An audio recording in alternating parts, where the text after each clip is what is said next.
El tema de esta mañana lo he titulado Carta de Jesús a la Iglesia. Carta de Jesús a la Iglesia. Hermanos, luego del Pentecostés, que el Espíritu Santo descendió y que se inauguró la iglesia, los discípulos de Jesús, los apóstoles, fueron llenados del poder del Espíritu Santo y empezaron a predicar el Evangelio en una y otra región, pero principalmente en Jerusalén, donde inició todo, en Jerusalén. Y iba creciendo y creciendo exponencialmente, pero así como también iba creciendo el Evangelio, también los enemigos del Evangelio iban creciendo. Satanás iba moviendo a los suyos y la iglesia empezaba a sentir persecución.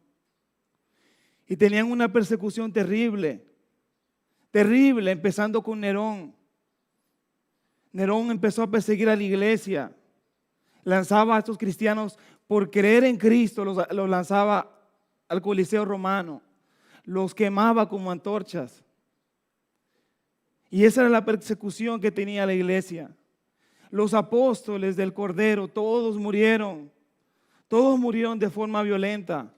Pablo fue decapitado, Pedro crucificado, boca arriba, con la cabeza invertido, con la cabeza abajo. Unos fueron traspasados, otros murieron despellejados. Todos murieron de forma violenta. Todos menos uno. Todos menos uno. Alrededor del año 90, al apóstol Juan, ya lo habían intentado matar en algunas ocasiones, pero este segundo emperador romano, Domiciano, decide salir de él, deshacerse de él, y envía a este anciano a una isla desierta, a la isla de Patmos, en Grecia.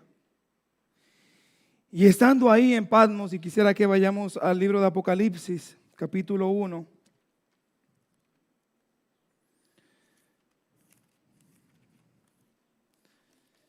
Estando ahí, él de repente escucha una voz. Él escucha una voz. Y esta voz, en el capítulo 1, versículo 11, le dice lo siguiente: yo soy el Alfa y la Omega, el primero y el último. Escribe en un libro lo que ves y envíalo a las 7 iglesias que están en Asia: a Éfeso, Esmirna, Pérgamo, Tiatira, Sardis, Filadelfia y la Odisea. Y me volví para ver la voz que hablaba conmigo, y vuelto vi 7 candeleros de oro. Y en medio de los 7 candeleros, uno semejante al Hijo del Hombre, vestido de una ropa que llegaba hasta los pies, y ceñido en el pecho con un cinto de oro. Su cabeza y sus cabellos eran blancos como blanca lana, como nieve, sus ojos como llama de fuego, y sus pies semejante al bronce bruñido, refulgente como en un horno, y su voz como estruendo de muchas aguas. Tenía en su diestra 7 estrellas, y de su boca salía una espada aguda de 2 filos. Y su rostro era como el sol cuando resplandece en su fuerza. Cuando lo vi, caí como muerto a sus pies.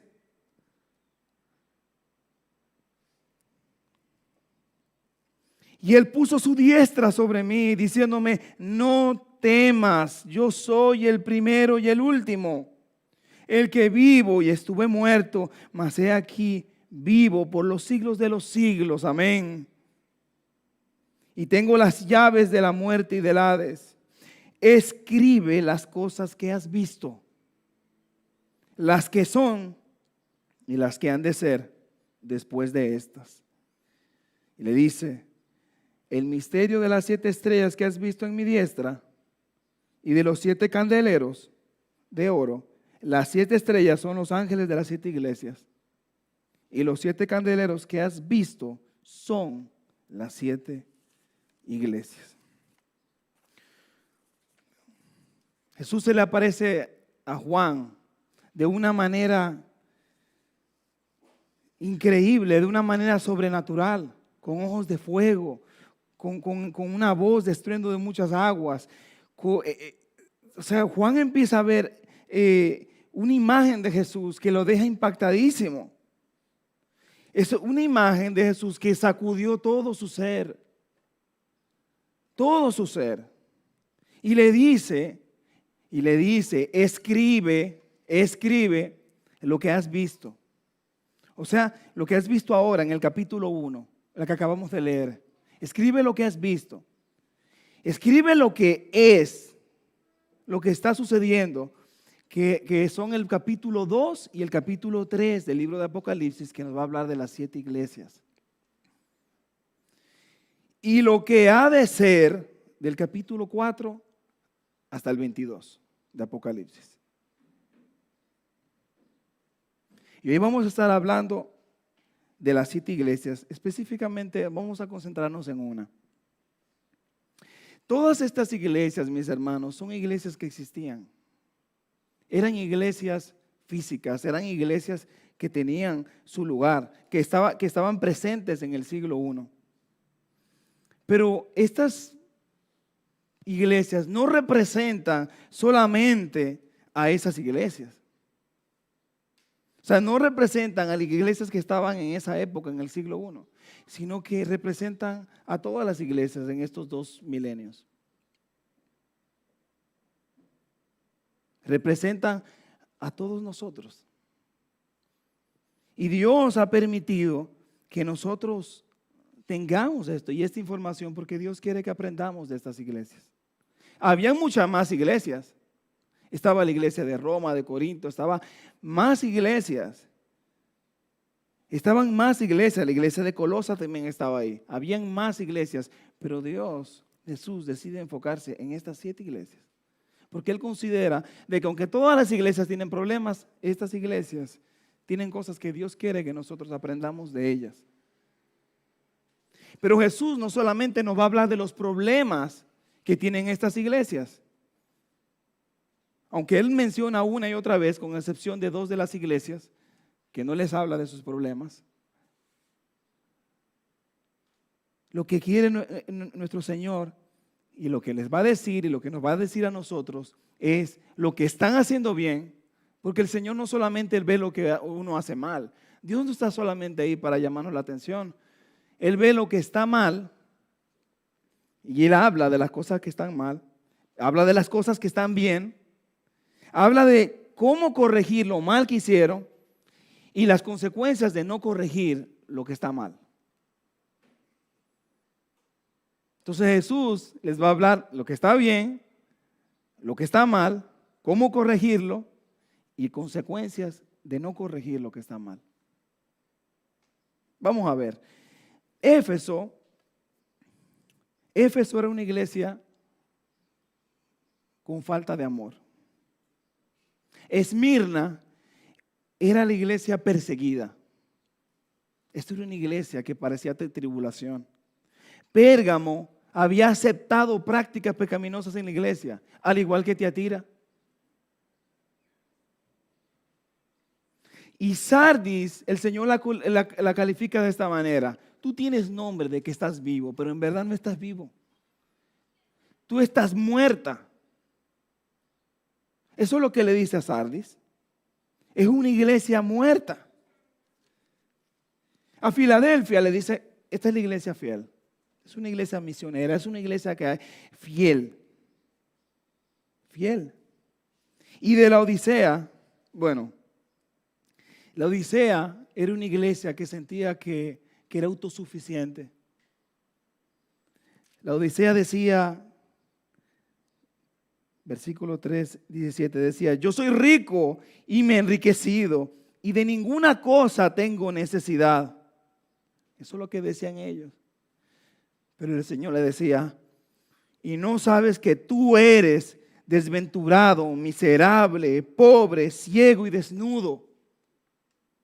Ese es el concepto que ellos tenían de ellos, de sí, porque estaban bien económicamente. Y decían, no tenemos necesidad de nada. Y Dios les decía, no, ustedes son pobres, ustedes son desventurados, ustedes son ciegos.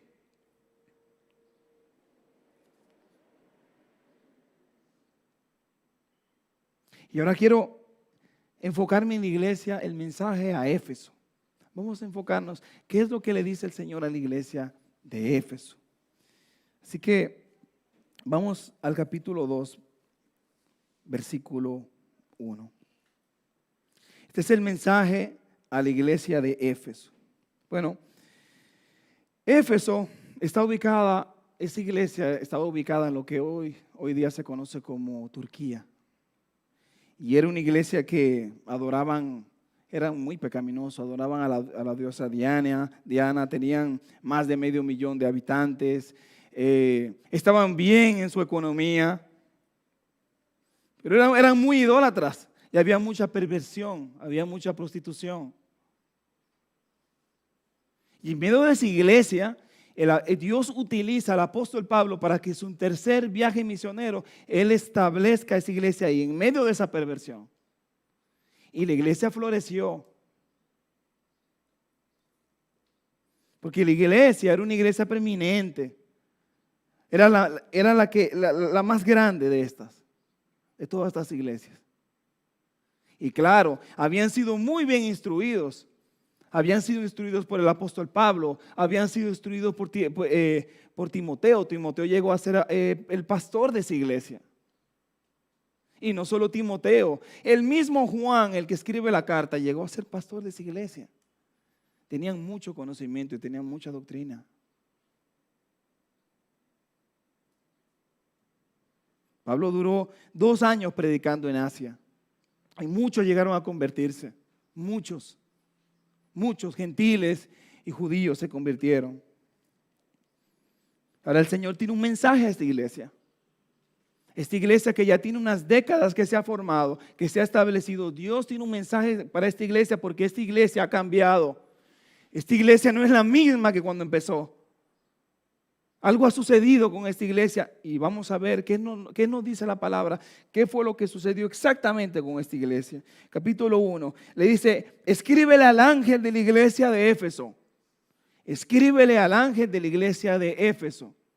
Y es bueno entender que cuando la Biblia se refiere aquí a ángel, se está refiriendo al que lleva el mensaje.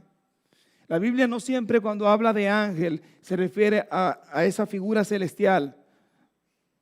No. Muchas veces se refiere a personas, a un mensajero, a un predicador, a alguien que lleva la palabra.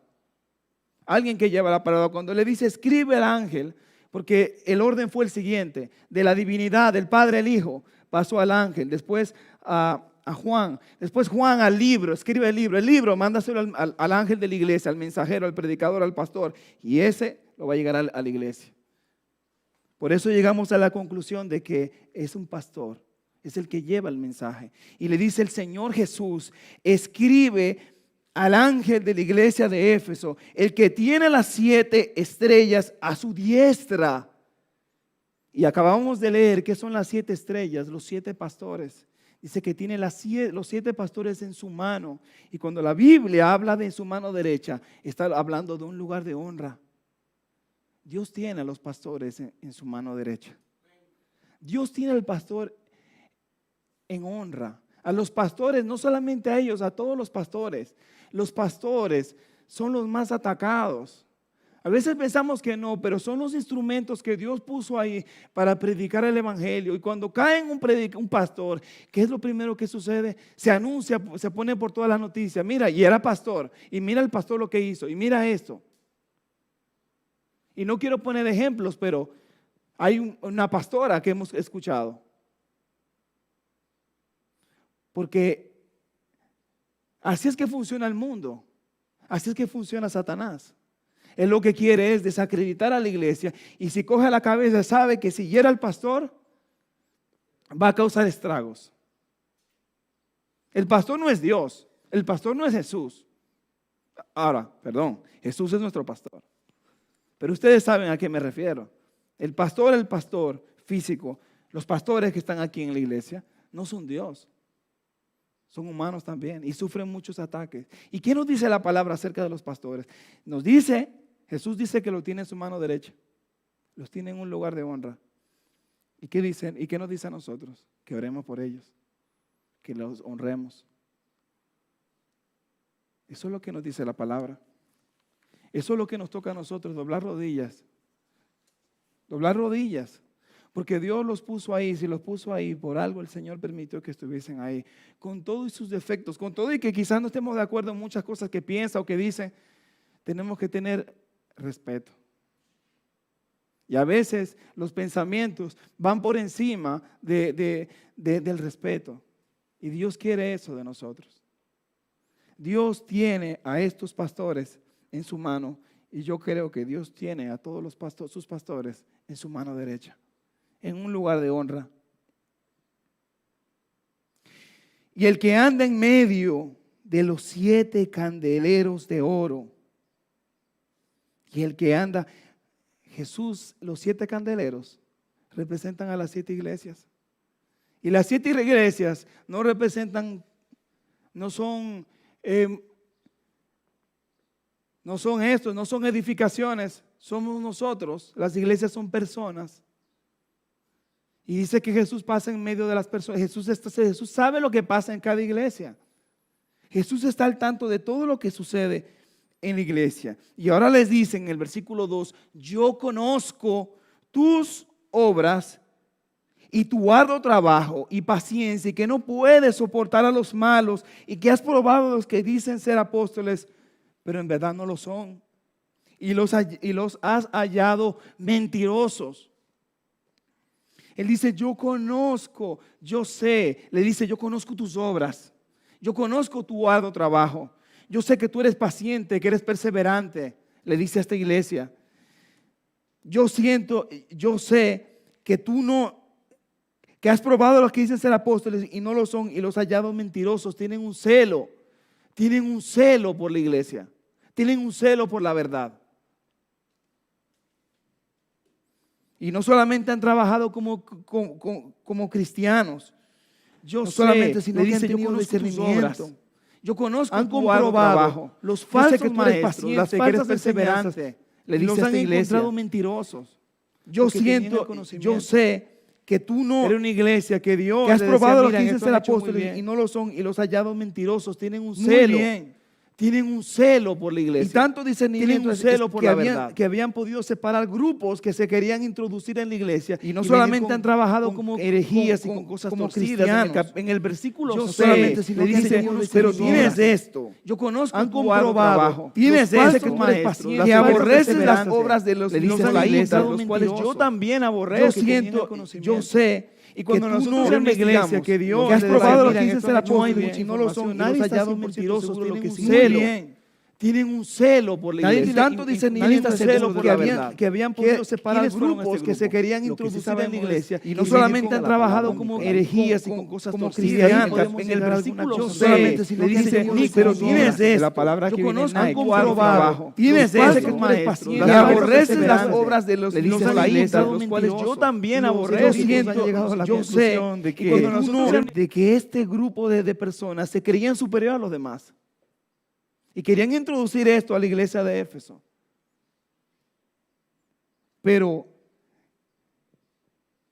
Éfeso estaba blindada. ¿Por qué? Porque Éfeso tenía conocimiento. Éfeso tenía conocimiento y Dios lo sabía. Ellos no permitían falsas enseñanzas. Habían hecho énfasis. Como les digo, tenían buenos simientes. Tenían del apóstol Pablo, tenían a Timoteo, tenían a Juan. Y otros grandes hombres de Dios que estaban ahí y lo habían instruido muy bien. Versículo 3. Dice, y que aborreces. Y es bueno tener esto claro. Dice que aborreces las obras. Nosotros estamos llamados a reprender lo mal hecho. Nosotros no podemos estar de acuerdo con lo malo. Nosotros estamos llamados aquí dice a aborrecer lo malo que hace una persona, pero no a la persona. Nosotros estamos ya, yo no puedo estar contento con las malas obras, pero no lo puedo hacer personal. Dice, aborreces las obras, yo puedo aborrecer las obras que hacen los demás, lo mal hecho, pero no a ellos. No a ellos. Tengo que orar por ellos, pero no puedo aceptar lo mal hecho tampoco como cristiano. Versículo 3, volvamos al 3. Y ha sufrido, y le sigue diciendo las cosas positivas y buenas de Éfeso, una iglesia que ha sufrido, y has tenido paciencia, y has trabajado arduamente por amor de mi nombre, y no has desmayado. Has sufrido, has permanecido, has logrado soportar. Lo has logrado, dice, y has trabajado arduamente por amor de mi nombre, y no has desmayado por mí, por mi nombre, porque por mi persona has trabajado arduamente.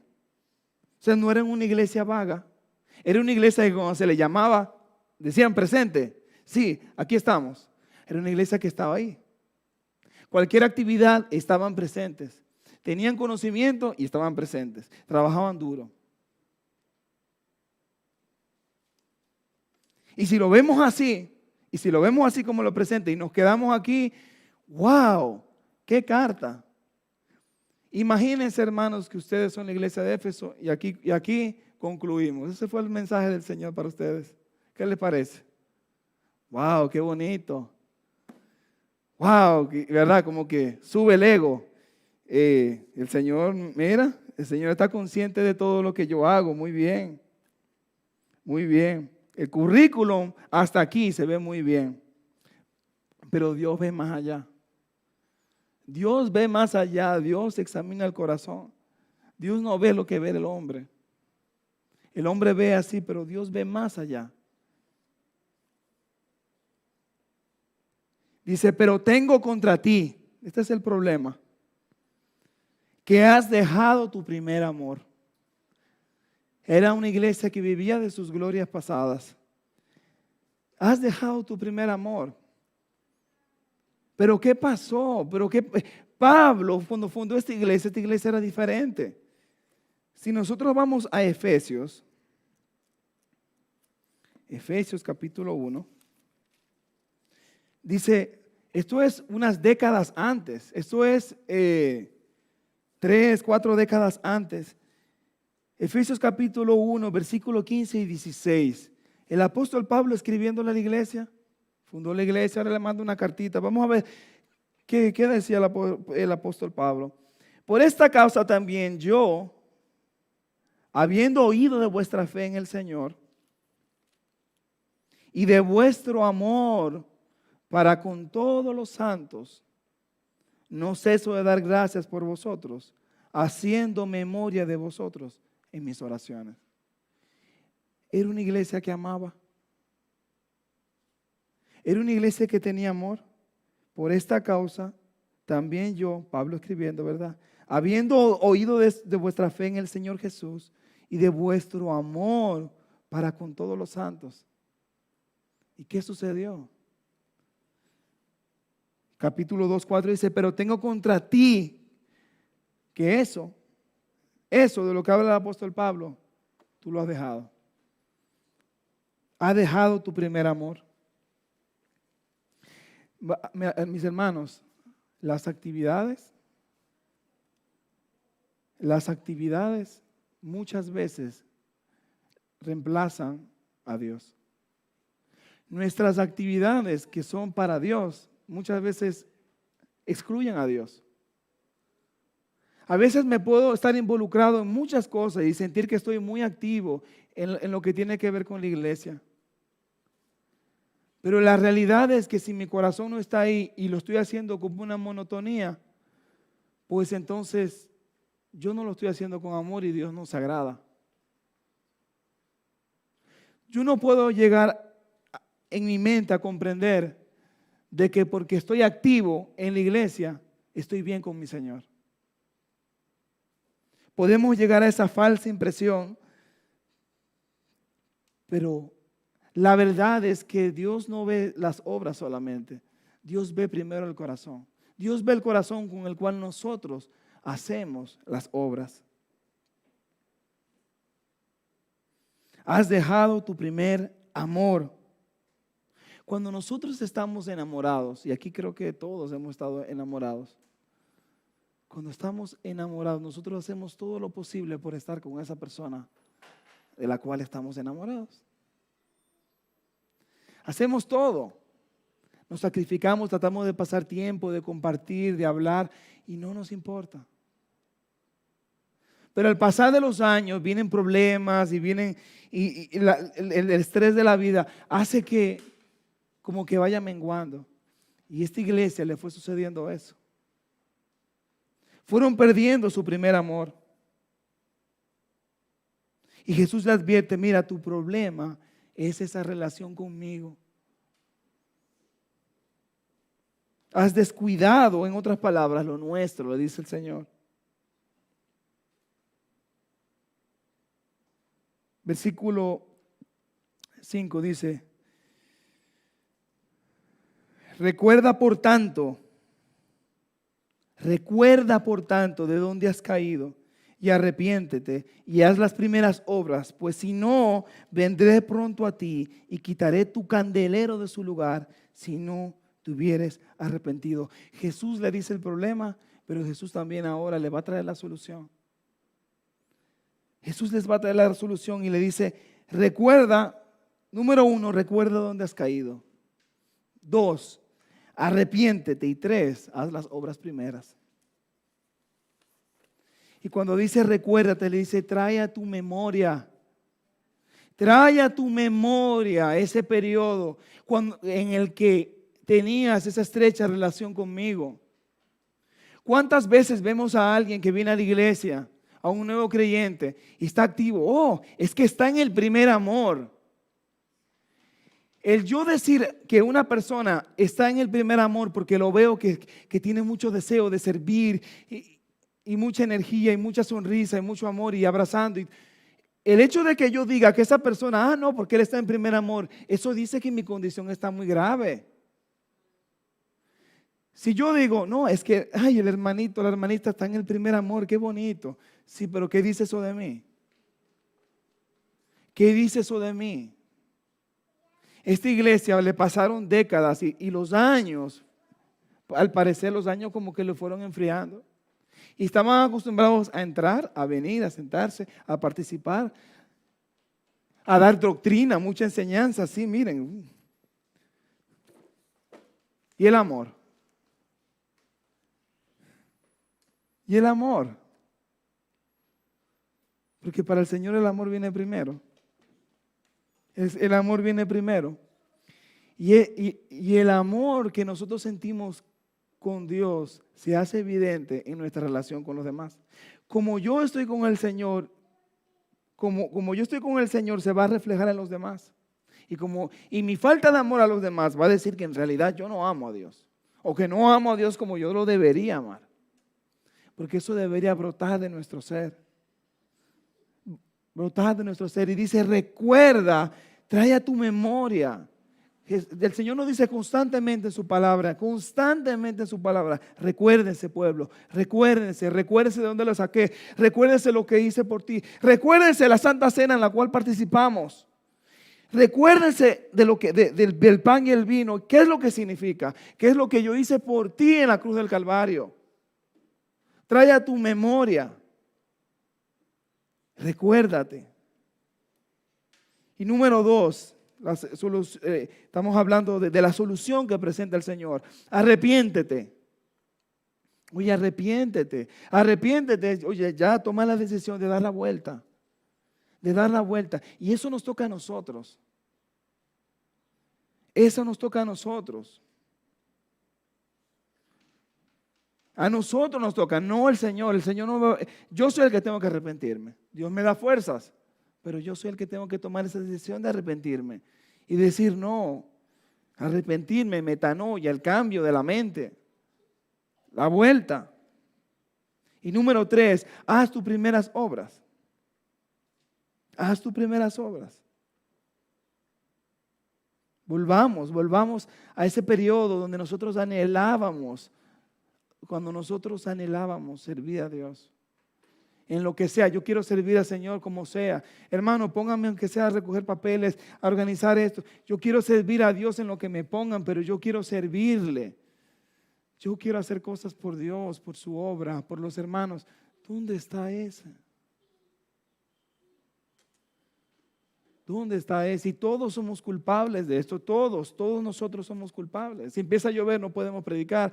No sé si se presenta cualquier cosa, como que siempre hay una excusa para dejar de hacer la obra. Y todos somos culpables. Y yo siento que el Señor nos está llamando la atención, así como lo decía en Éfeso. Ustedes tienen muchos años, tienen mucha doctrina. Pero vuelvan al primer amor, que esto es más importante, lo después. Lo otro también es importante, pero viene después. Viene después. Versículo 5.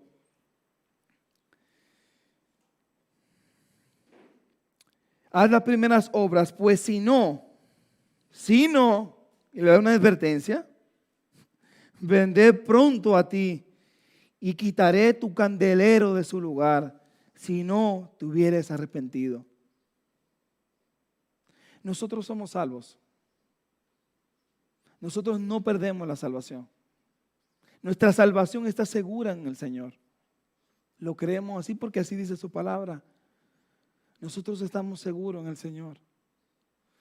Pero lo que podemos sí perder es muchas bendiciones.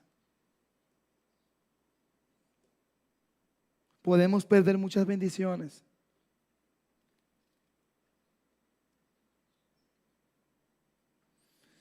Y esta iglesia corría ese peligro. Éfeso corría el peligro de ser cerrada, de apagarse su luz, de dejar de ser una influencia positiva en esa sociedad.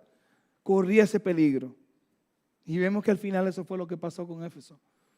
Ahora en Turquía lo que hay es un montón de escombros y piedras. Eso es lo que ha sucedido con esa iglesia.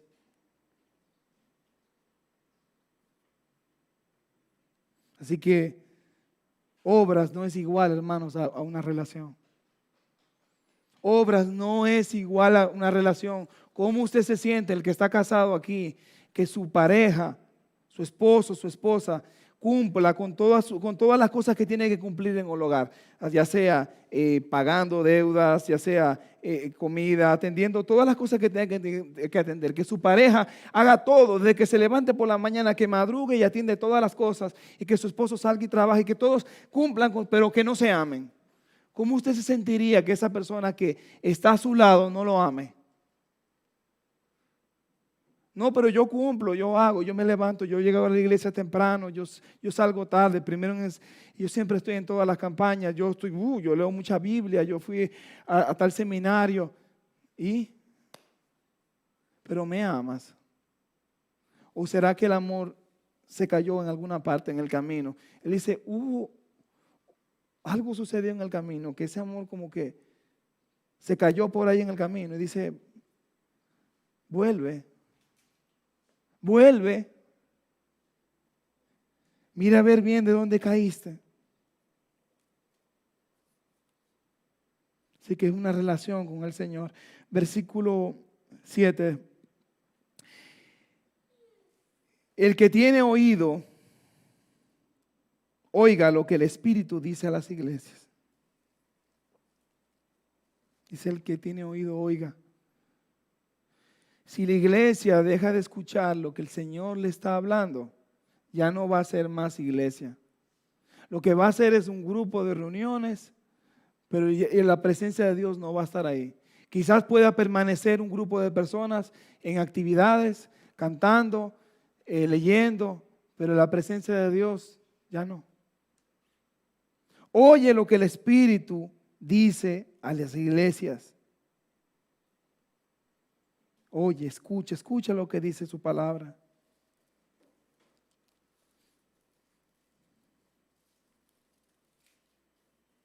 Santiago 1:19 dice, por esto, mis amados hermanos, todo hombre sea pronto para oír, tardo para hablar y tardo para airarse.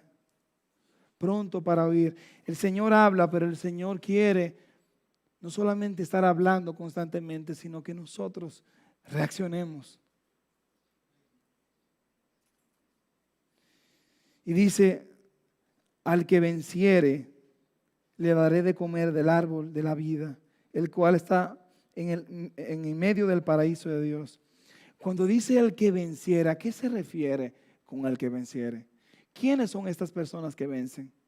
¿Quiénes son los que vencen? Dice el que venciere. El mismo Juan lo escribe en su carta. Primera de Juan, capítulo 5, versículos 4 y 5, dice, porque todo lo que es nacido de Dios vence al mundo. Y esta es la victoria que ha vencido al mundo, nuestra fe. ¿Quién es el que vence al mundo? Sino el que cree que Jesús es el Hijo de Dios. ¿Quién es el que venciere? Cuando dice el que venciere, ¿quién es ese? Todo nacido de nuevo. Todo nacido de nuevo, ese es el que va a vencer. Todo lo que hemos nacido de nuevo, vamos a vencer. Pero cuando nosotros no hacemos lo que el Señor nos pide, no vamos a perder la salvación. Lo que sí vamos a perder galardones. Y perdemos muchas bendiciones. Muchas bendiciones. Y dice, le daré a comer del árbol de la vida, el cual está en medio del paraíso de Dios. Ese árbol al cual no pudieron tener acceso Adán y Eva porque pecaron y lo sacaron del huerto del Edén. Ese árbol, nosotros vamos a tener acceso a ese árbol ahora. Al final, cuando estemos con el Señor, vamos a tener acceso al árbol. Apocalipsis 21:4 dice, enjuagará Dios toda lágrima de los ojos de ellos. Y ya no habrá muerte, ni habrá más llanto, ni clamor, ni dolor, porque las primeras cosas pasaron. Los problemas, las circunstancias de la vida, todo eso va a pasar. Todo eso. Todo eso. El Señor nos ha prometido la vida eterna. Pero mientras estamos aquí, Él quiere que seamos de bendición. Quiere bendecirnos y que seamos de bendición. Vamos a tomar su palabra, vamos a escucharlo y vamos a actuar en consecuencia. Que de ahora en adelante me examine, que pueda revisar mi propia vida, acordarme de lo que Dios hizo por mí. Recuérdate de lo que hice por ti. Recuérdate de lo que hice por ti, dice el Señor. Recuérdate, ¿cuál es el propósito? Les acabo de hablar, hermanos. Hoy participamos de la cena del Señor. ¿Qué significa eso para mí? ¿Qué significa que Dios haya salvado mi vida?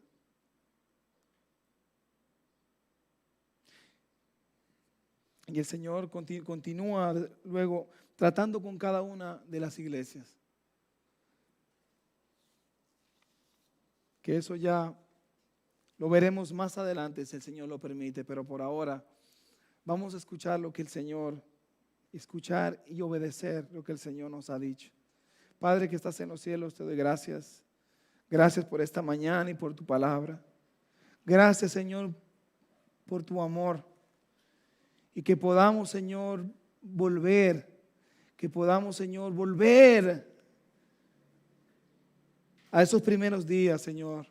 A ese primer amor. ¿Cuánto te necesitamos? En el nombre de Jesús. Amén. Amén.